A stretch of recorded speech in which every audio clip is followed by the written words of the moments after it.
Salut! Ea e prietena mea Ingrid. Și ea e prietena mea Linda.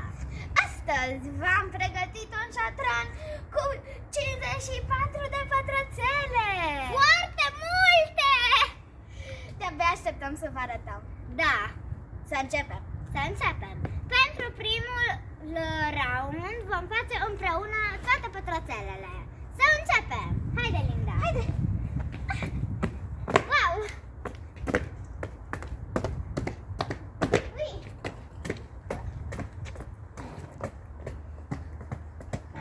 Ha!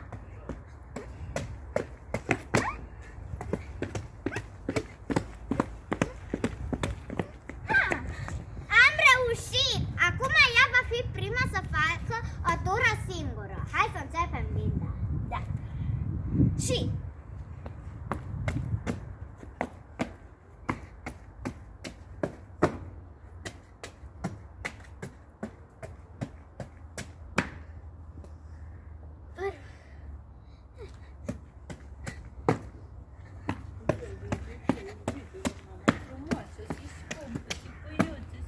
Bravo, a reușit!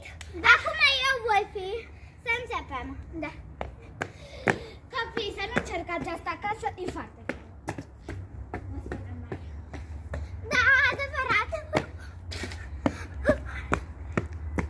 Ui.